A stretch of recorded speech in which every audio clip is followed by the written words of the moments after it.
was epic.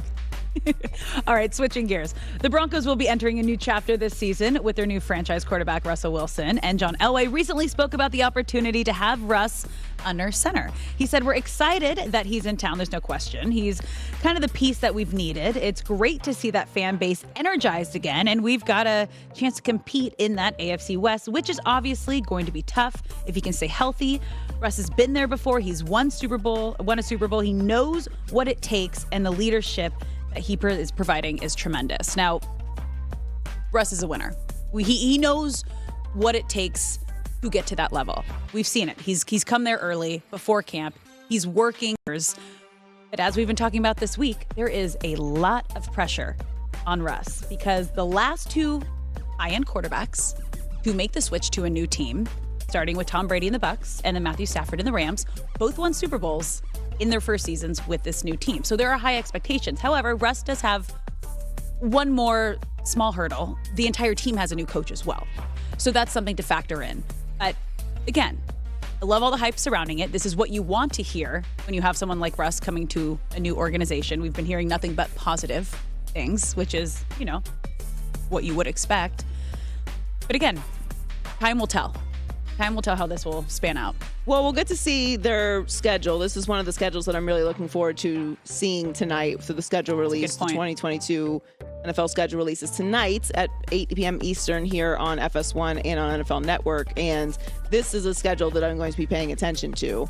He has a high mountain to climb up there beyond where he is at in Mile High because of everything you just said. The last two high-level marquee quarterbacks to switch teams, and Tom Brady and Matthew Stafford won immediately in their new places. Immediately. But they do have a new head coach, and those places did not have a new head coach. So that is an extra hurdle for them to overcome. And the division is insane. So I have high expectations for the Broncos and Russell Wilson. I'm not going to say that I expect them to win a Super Bowl this year. I think that's a lot, but they do have to make a lot of noise. And if it doesn't go well, which I don't anticipate, but if it doesn't, it's going to be a lot because, Russ did pick up some drama, which I was totally fine with.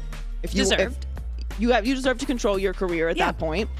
And get out of Seattle if that's what you're looking to do and you think you can be in a better place to win. And he is, and we will see. But this is going to be a really tough season for the Broncos, and everyone's going to be coming for them. Yep.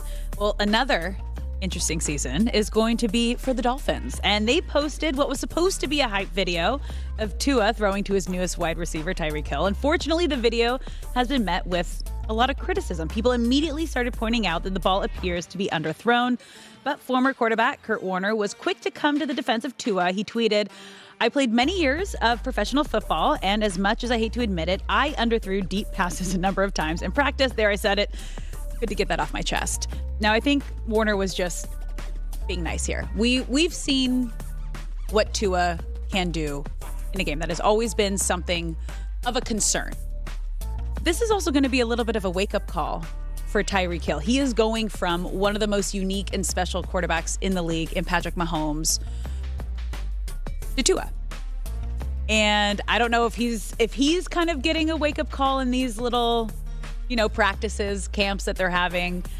But it's going to be an adjustment. It is not going to be the same thing, that same connection, that same special magic that he had in Kansas City. Well, it's telling. It's the Magic City, and he's getting paid a lot of money to be there. So, this is the next phase of your career. When you're Tyreek Hill, you make a lot of money, and you are the number one guy, and you get paid as such. And there's concessions that you make in that situation, which is Patrick Mahomes and Tua are not the same guy. No, I've had lots of questions about Tua.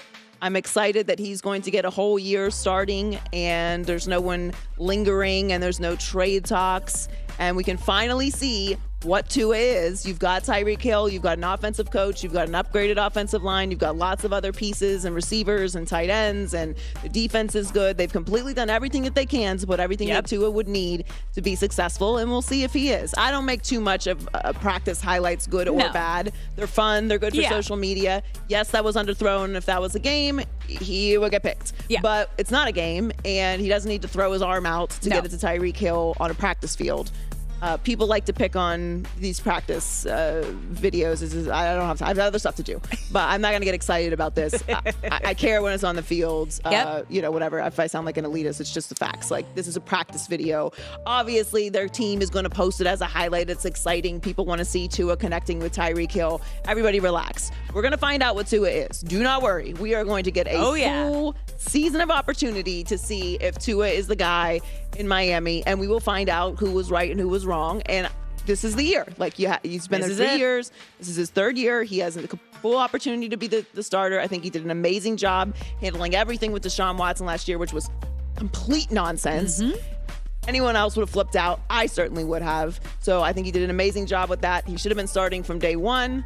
And Miami did a fantastic job to derail everything that Tua could have possibly been. So this is the year. We'll find out. He's got everything he needs. I'm not freaking out over practice video, though. All right.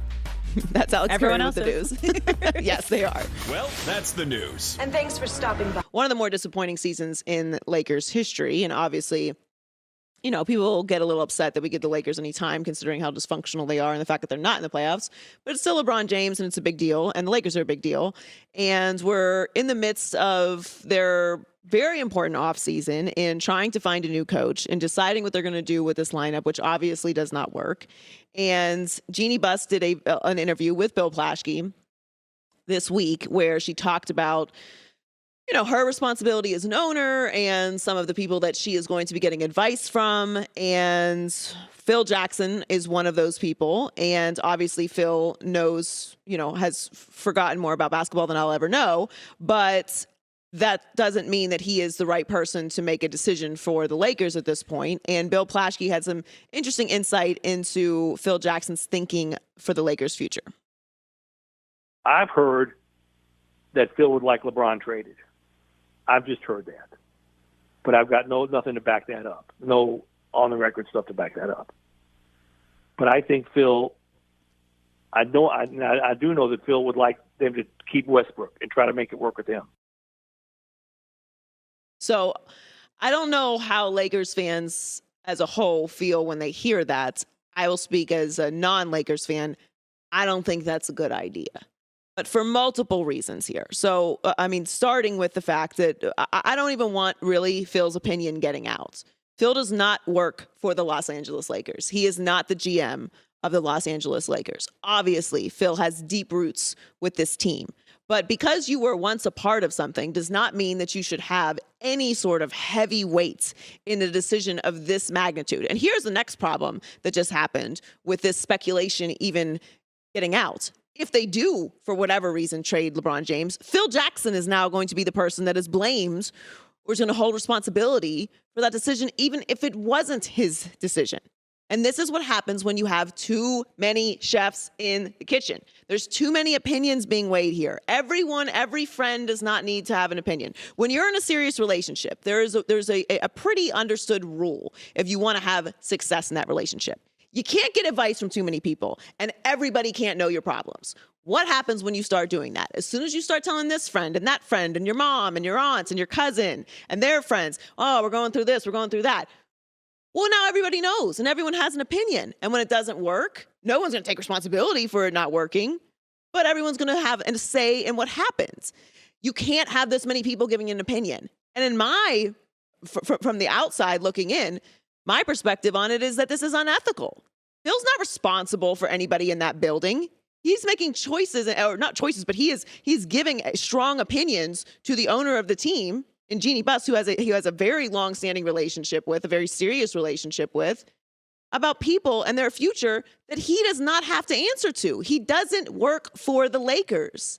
It's one thing to get a passerby opinion. Hey, what do you think about this player? You think he fits what we do? You think his personality fits our culture? What do you think about this coach? You think his style will work with the players we have? That's one thing. But to talk about adjusting your roster at the level of trading LeBron James and keeping Russell Westbrook, whether this is true or not, the speculation of it even getting out is so dangerous, and the implications of what could happen from that are catastrophic. There should not be this many people giving opinions about the Lakers. One person. the GM, should be making these decisions with the consultation of Jeannie Buss, who should not be making basketball decisions, which she has said she doesn't want to make basketball decisions. She makes business decisions. She is the final say. You ask Rob Pelinka. Rob Pelinka makes the decision. Whatever happens, happens. And then you know who to hold responsible for what's gone on with the Lakers. Magic Johnson, Phil Jackson, the Rambuses, other advisors, LeBron, Clutch. How many people have to wait? And it's not even, we're not even hearing about Rob Pelinka.